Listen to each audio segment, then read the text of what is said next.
T.A.G, very nice, very evil. Yeah, that's tag shit. Free fall as I die through the kaleidoscope in my mind. No rope up to climb. Gotta remind myself that I'm fine. Mama, I don't really.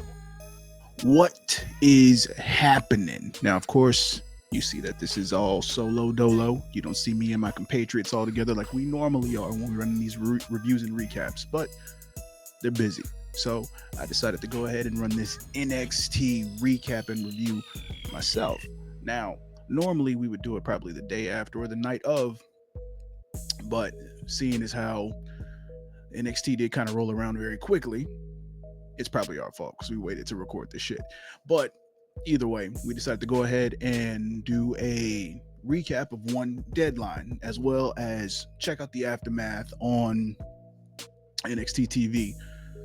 Now, normally, like I said, we don't really normally do the NXT stuff unless it is of significance, normally like Stand and Deliver or something like that. But we're going to start doing more because they have been ramping up in what they're doing. I love what they're doing with the women's division.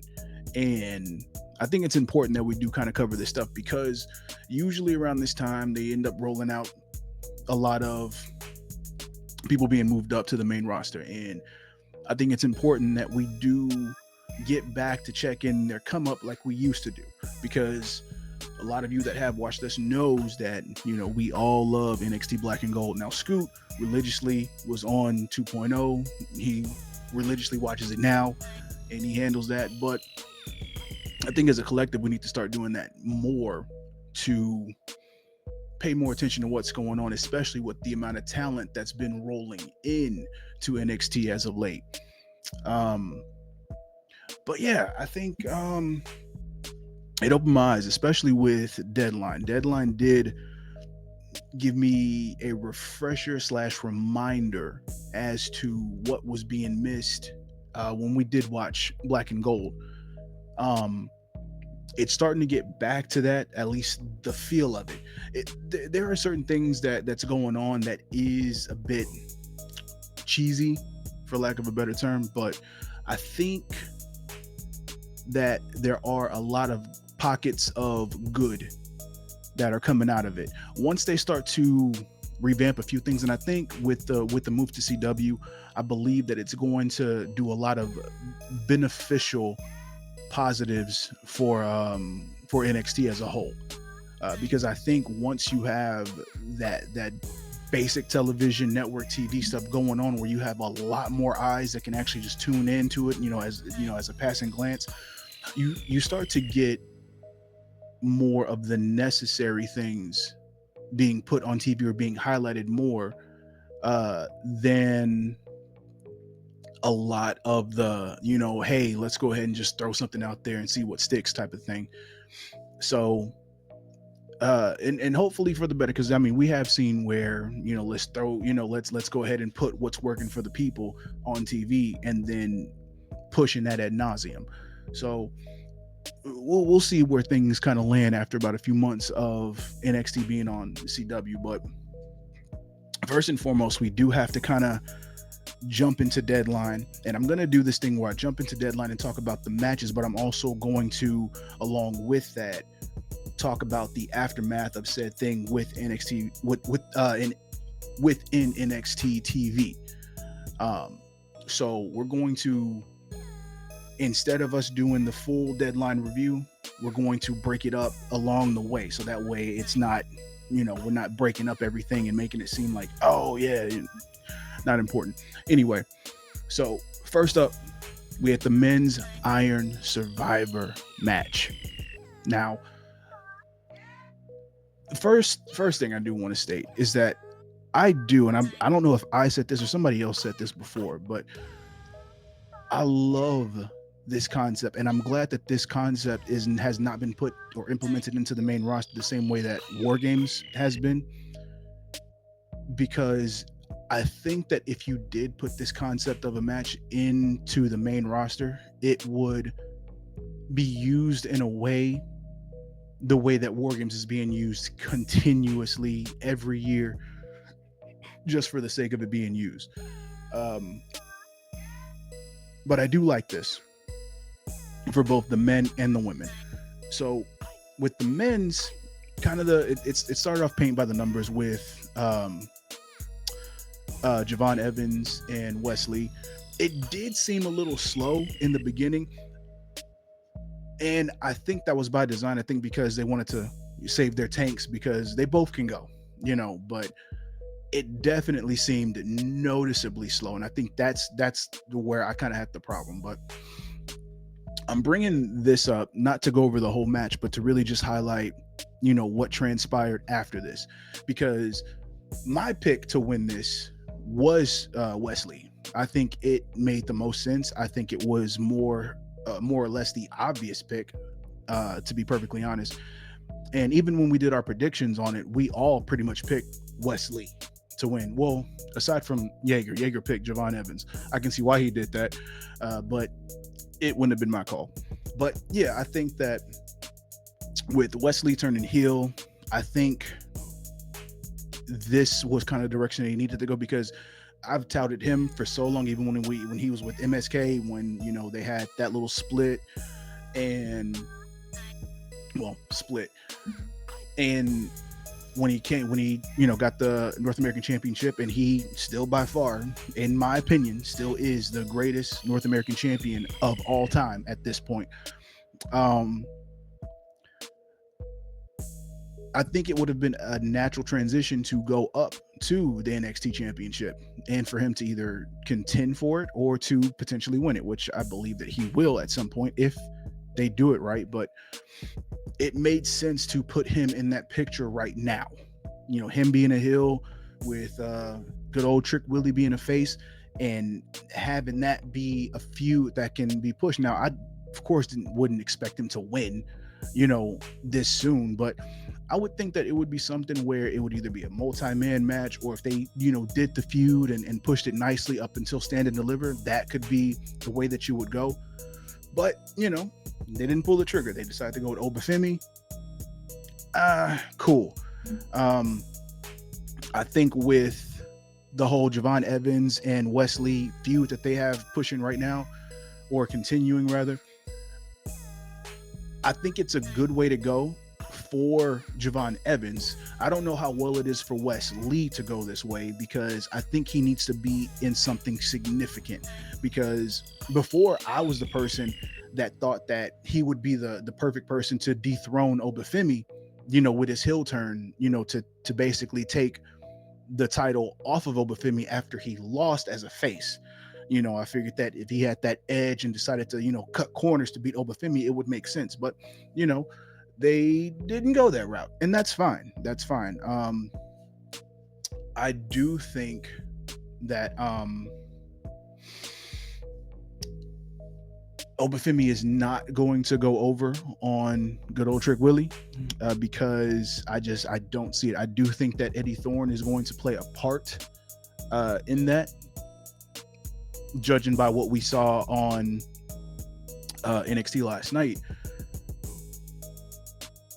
Because for one, it doesn't seem like Trick is going to lose yet.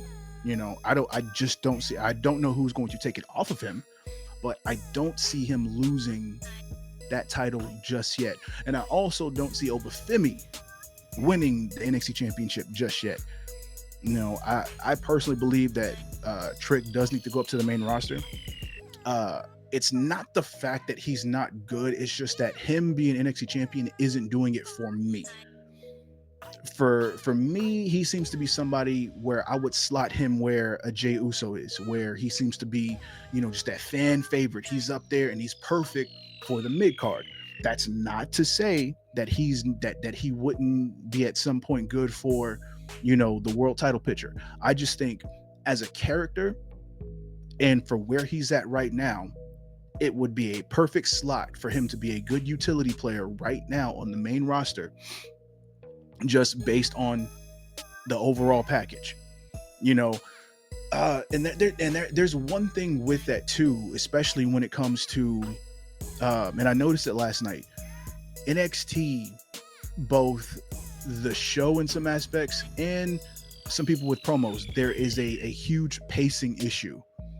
You know, I saw it when Trick did his promo, and in that whole segment between him, Oba, and Eddie Thorne, and I also noticed it heavily in the opening segment with the whole Julia celebration.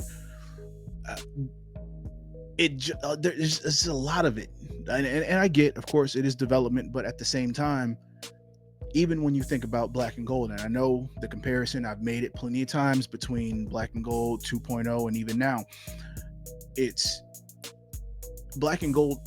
Yeah, we knew it was development, but it never felt like development when it came to the in-ring stuff and the performers. For the most part, I think 90% of it never felt like development. The only thing that made it seem like development was the overall aesthetic of the arena. That was the only thing. Everything else pretty much seemed like a secondary show to WWE, and that was it. So I miss that feeling. I think that's one thing that kind of takes me away from certain, or takes me out of things when I do watch it, is that those small things. But that's also why I do believe that Trick would be better slotted in a mid-card title picture, because I think him being on the main roster around a lot of veterans would help him more than him being the NXT champion around a bunch of other developmental talent. Because I think because of the charisma that he has and the grab that he has on the audience, I think it would be better suited for him to be on the main roster, so that way he could in turn learn from the veterans, build up those certain skills that he's lacking, because he's only lacking a few in-ring things and then a few stuff on his promos, but everything else I do not mind. So I mean, I would have taken the title off of him at some point. I think when Ethan Page won and they had that feud, I think it would have been better to have kept the title on Ethan Page for a good bit versus kind of hot potato in the title back to Trick like that, because I think it would have helped him on the chase to do a lot better for him along the way. But this is what we got and this is where we are, so no problem. But I think moving forward, if they're gonna pull this stuff with Trick, I think they need to make sure that they set him up with a better dance partner, in a sense. I think Oba right now would be the starting point, because Oba was fine on the segment. I think he worked out perfectly, because his promo skills aren't bad. I think when he finally gets into it, he's cool, but he's definitely not taking that title. I can tell you that right now. He's absolutely not taking that title. Now, the whole Eddie Thorne thing, I'm not really going to touch on too much, because I think he's got his own stuff going on, and I think he'll find his way into whatever he needs to. There's nothing really to highlight too much on that, because I do think it's probably going to end up being a feud between him and Oba after the match with Trick and Oba for the NXT Championship, which is why I think that Trick is going to win because of shenanigans. But the other thing to touch on, since we were talking about Ethan Page, is the Ethan Page thing. Ethan Page needs to go to the main roster. Simple as that. I think right now that what he's doing is probably going to be his last storyline for NXT. Matter of fact, I'll say this, because this is the possibilities, because I mean, I could be wrong, but the possibilities from least to the highest potential of happening would be: one, he stays and he eventually gets the NXT title back, and he stays there and continues to reign from that point. Second, he goes through this whole thing with the whole North American Championship, where he lost last night after being offered a chance to compete for the NXT North American Championship. I think, after all of him talking about, how it's not worth going after, something that's beneath the NXT Championship, that he'll finally win that, and then that'll be his whole thing for the time being, even probably up to Stand and Deliver or even after. But the highest percentage of something happening, in my opinion, is he'll probably go through this whole losing streak. He'll continue to lose, and then he'll eventually just say peace out and escape to the main roster, whether it be sometime around Mania or even during the draft. But I think that it's time to go ahead and just straight to the main roster, because Ethan Page is one of those talents that is just necessary for that. Same thing with Trick. He needs to be around veterans. He needs to be around his peers and just be tested. The same way that LA Knight went from NXT to the main roster, it just worked out better for him. He was already, talking perfectly fine when he was in NXT, and then once he got to the main roster, after the whole Maximum Male Models BS, and he was able to stand on his own and just do his own thing, it worked out perfectly for him. And you see the results of that. But Nathan Frazier and Axiom, I'm coupling those two because I think with these two, they made me a believer. When they first won the title, I mean, I didn't care too much for Axiom when he first jumped on the scene. It didn't matter to me. The stuff with Nathan Frazier, he was kind of just there as well, but I didn't care either way. But Axiom was one that I was like, why? But they turned it around during this whole tag team picture scene. Once they paired the two together, and it didn't work initially, and then it started to work after a while. And then now that, I've been able to see the story unfold, see where they're going with this, and see how everything kind of culminated to kind of where we are now. One, they both can go. There is there is no doubting that they both can go. And most people would have believed that this would have been the time to go ahead and just pull the trigger, take the titles off of them, and call it a day. But now that I can see where that storyline is going, and I can see, what the potential plans are, it absolutely didn't make sense for them to lose, and which is why I picked them to win, even with the whole, the typical, the very typical thing of, putting one of them in a match prior to, their actual tag match, and then having them expend their energy, get hurt, whatever, and then basically give them an excuse to be able to drop the titles. But two things: one, the story definitely didn't call for them to lose, and then two, No Quarter Catch Crew, Miles Bourne and Tavion Heights. They have the look, they can go in the ring, it's their presence that, for me, it just doesn't seem like it is time for them to have anybody's titles yet. I don't know what they plan on doing, or I can kind of see what they plan on doing with them having a pseudo feud with OTM. I can kind of see them doing that for now. But as far as them winning the titles, no, not at all.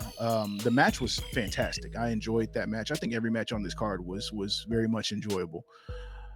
But the Trick Williams and Rich Holland match, which is why I'm not going to spend too much time talking about that, if any. But yeah, the tag match was fantastic. I think being able to see how Nathan Frazier performed in the men's Iron Survivor, and then to watch him and Axiom perform in the tag match, where Axiom did take, you know, the brunt of everything as far as being in the ring and getting most of his stuff off. I think it was a perfect dynamic between the two to see both of them and basically give Axiom a reason to basically spend most of the time in the ring, and not to completely disregard Nathan Frazier, because he actually did go in this match too. It showed a lot of his resilience within this match. I mean, be it storyline or not,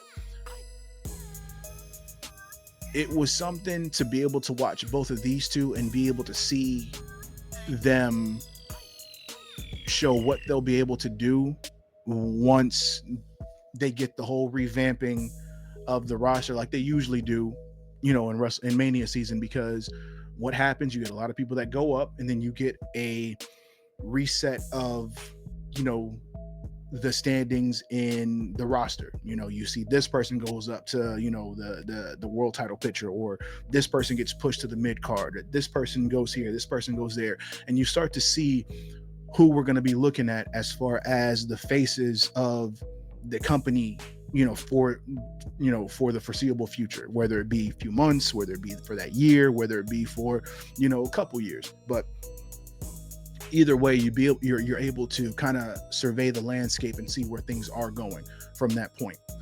So yeah, completely not surprising with the result of the tag match and what is meant to happen. But good on no quarter catch crew. Say that shit 5 times fast. Good on them. I think they did fantastic. They look fantastic. There's something that's off, and I don't know if it's just with the whole stable as a whole, because Ren Sinclair has that weird thing too. So I mean, and look, correct me if I'm wrong, or feel free to explain to me in the comment section what I'm not seeing. But yeah, something just seems off. But I digress. Lola Vice and Jada Parker with the underground match. I mean, I don't care too much for the underground stipulation. It reminds me too much of the whole Shane McMahon WWE Underground thing, because I feel like it is a byproduct of that. But I understand why they did it. Now, for reference, I did pick Jada Parker to win, but I picked her to win because I felt like it was going to be something that made sense for her to do so, whether it be, like with the brick, and bringing that into the whole thing and finding a way to basically beat Lola Vice at her own game, in her own match that she's undefeated in. But they didn't go that route. They went the typical, we're gonna go 1 for 1 on this one, and then we'll have a match down the line. But I figured it would have been a good point to just go ahead and have Jada Parker win, because right now she's gaining a lot of popularity, and I think she's good for TV. And my course of action that I would have taken with her would be to go ahead and win the women's North American Championship, because for me it would have made more sense for her to win that, or to rather go in that direction to win that.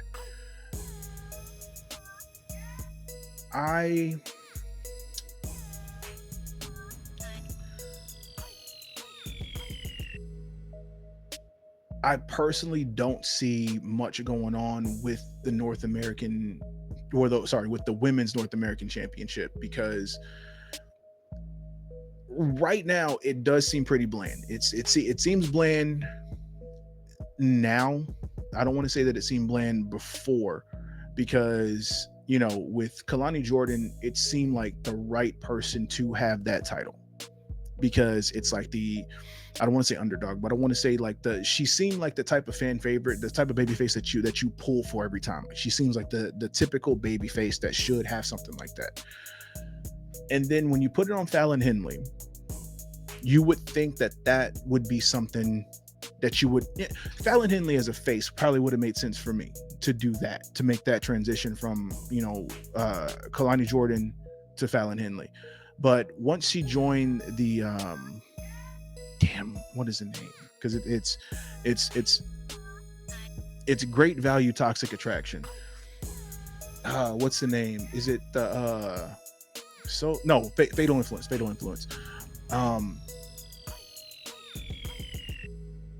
I mean, it's cool to have one of them, because I mean that seems to be the direction that you would want to take with them. But again, like I said, Great Value Fatal Attraction, Great Value Toxic Attraction. It worked for them because they had the women's titles on lock. It made sense for them because that stable was unique. But with Fatal Influence, and I keep wanting to say Fatal Attraction, but Fatal Influence just doesn't do it for me. Now, again, this is where you go in the comment section and you correct me, or you let me know where I'm wrong, or if I'm or if I'm not seeing something that everybody else is seeing. They're just not doing it for me at all.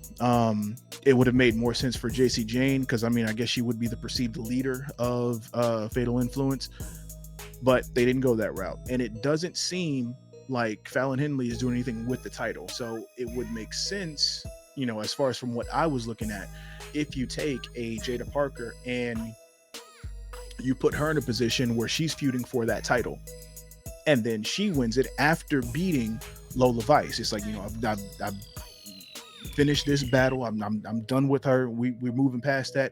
I need to focus on me, and then get some gold. And there we go, because she felled against Roxanne Perez. So now, which way do we go? Mid card for the beginning, because I mean at some point Jada Parker is going to contend again for the NXT Women's Championship, but I think for this feud, especially if you're going to go this route, it would make sense to go ahead and hit everybody with a misdirect, because it's expected that if you're going to go, one person wins, and then you're still feuding after that match. So that obviously means the other person's going to win the next match, and then you're going to go ahead and have a rubber match and then go from there. But to have her go back to back and then go for a championship, it would make more sense for the misdirect for her to win that, and then have Lola Vice come out of nowhere, challenge for that title, and then get her get back.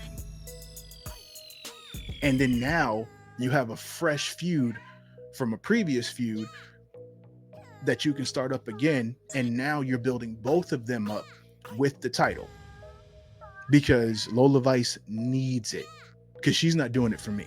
Like she's good, the presentation is nice, but there's, again, kind of the same thing with Miles and Heights. They're fantastic in the ring. Their presentation is nice, but there's something that's just off. And I think the only thing that kind of rubbed me the wrong way with Lola Vice was when she went up against Roxanne Perez and she had that promo. I hated that promo, with her crying and talking about her mom and stuff like that. Like, yeah, cool, it's fine, but it didn't do it for me. Like, it was, I don't know. Maybe something's wrong with me, but all right. But yeah, I personally wanted it to go the way that I saw it. I think it would have been a better way to go, because this way was just way too typical. Because it's like, what do you then do with Jada Parker now? Where do you go with her now, other than the same old? I think they missed a point to where they were going to capitalize on something, because it doesn't do anything for either one of them. It doesn't do anything for Lola Vice. Yeah, she won, cool, but what happens now? Maybe I'm proven wrong down the line, but I personally don't see that. I don't see that yet. So we'll see if I'm proven wrong. Now we get to the women's Iron Survivor.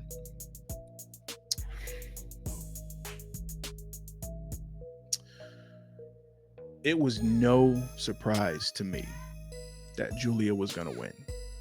I know a lot of people, especially my guys. I think again, Jaeger had the weird oddball pick because he picked Sol Ruka.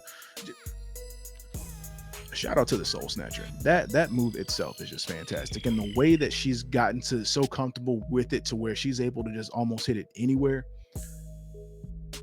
As Scoot would say, chef's kiss.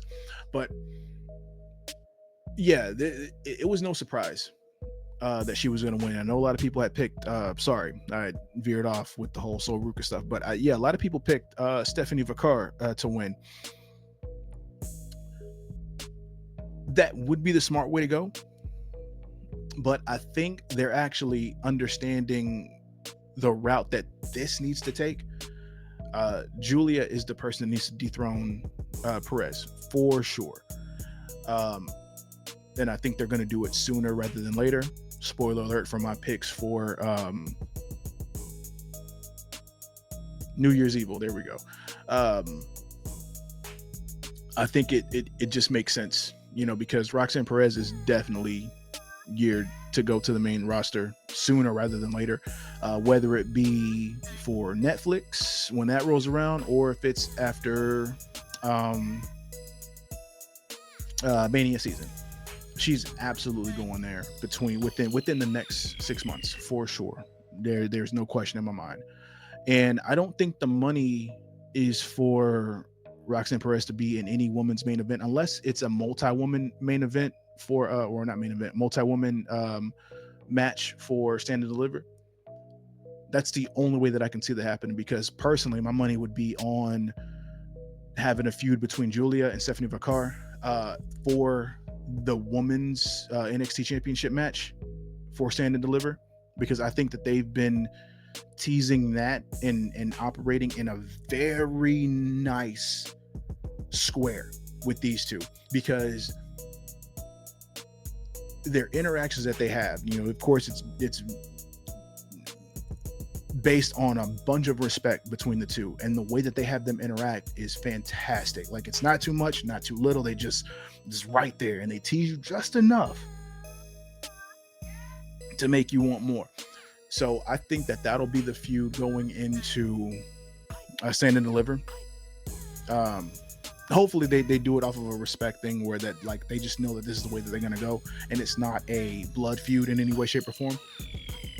Oh, excuse me.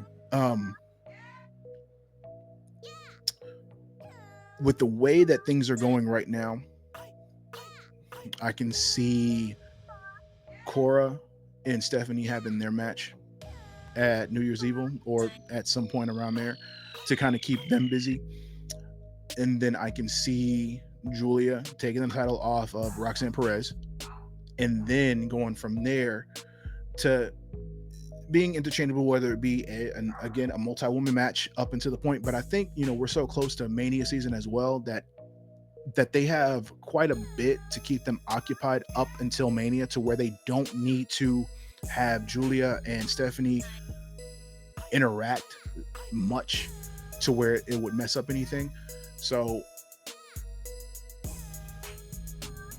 I'm pretty sure that that's where they would go. Now, when it comes to Zarya, it's the typical trope, the typical strong woman trope. I'm sure she'll play a nice utility part within NXT. I'm not saying that she's bad in any way, shape, or form. I mean, I think she's playing her part well, you know. But when you think about, you know, Julia, Stephanie Vacar, Cora Jade, Roxanne Perez, because I mean, she will be going up to the main roster, but as of right now, with the amount of talent that you have that's highlighted for like the top of the women's division, Zarya doesn't really speak volumes. She's kind of just there. Now, will she win the women's NXT championship? Yeah, I can see it happening. I just don't see it happening with any significance that's going to really benefit her or the company itself, because of what they have already slotted on deck. It's kind of the same thing with Sol Ruka. Sol Ruka, she will fit into the upper echelon of the women's division, but as of right now, she'll just kind of just be there. Fantastic. But, you know, again, I think those two, especially with the Ren Sinclair as well, would all be better suited or better slotted into the mid-card portion of the women's division for the North American Championship. I think the North American Championship would be better suited on one of them versus a Fallon Henley presently. But that's my opinion. And when we get to a Ren Sinclair, with the Ren Sinclair, she's necessary. She's necessary, obnoxious to an extent, but it's a positive obnoxious. She's gonna be she gives me vibes of Santino Marella. Ironically enough, with Ariana Grace there, but she gives me Santino vibes with the way, especially with how things went and they operated up to the point of the women's Iron Survivor Challenge. And then within the match, everything just worked out in a way to where it was comedic, it was funny, it just worked out, and it was very entertaining. And I think that she's going to be a surprising fan favorite with the way that it works out for her. If she keeps up this and it keeps going in this direction, now again, comment section, let me know if this has been going on, because I've watched NXT here and there. I haven't been religiously watching it because, again, it ain't my NXT. But again, it still is NXT. So yeah, I think she's going to have a fantastic babyface win on some champion, whether it be through sheer will, where she just like turns it up a notch and just hits the switch and just goes in, or if it's one of those, you know, by the skin of your teeth, luck of the draw, somebody just slotted you in a position and you just happen to be there, right place, right time, bam, you know, kind of how she kind of just landed on I believe it was Cora Jade with the qualifying match, and got slotted into the women's Iron Survivor Challenge match. It's gonna work out if they go that route, but I don't know, but we'll see. But I think that is technically everything, because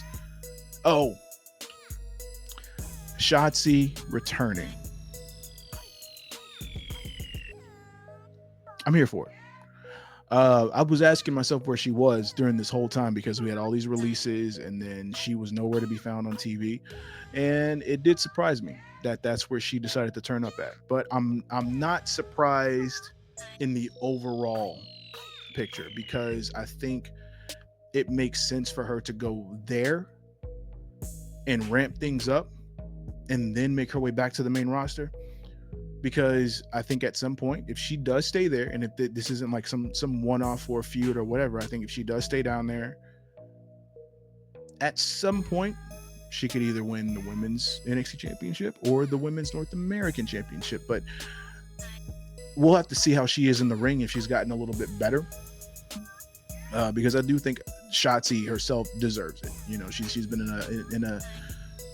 in enough NXT history and enough matches that would warrant her to have some type of recognition in a positive way. Because I think there have been a lot of instances with her where things just didn't work out, or it just went the complete left for her. And I think her going back to NXT will benefit her in the long run, to work on the things that, one, she needs to be accountable for, if there is anything, and two, just to make her better overall. So let's hope for the best with that. I know Jaeger would absolutely hope for the best for that, but either way, that's been the recap, that's been the review, that's been the aftermath. But again, whether you loved it, hate it, don't forget to rate it, thumbs up, thumbs down, leave all your comments, concerns, questions down below. And again, until you see this handsome face, hear this immaculate voice, I bid you all adieu. And until next time, you beautiful, beautiful, beautiful, beautiful, beautiful mother effers, tag the fucketh. Ow. Dollars make a way to make a change. Gotta be insane to make them same mistakes again. So I'm switching lane to lane. Pray the curb don't scrape.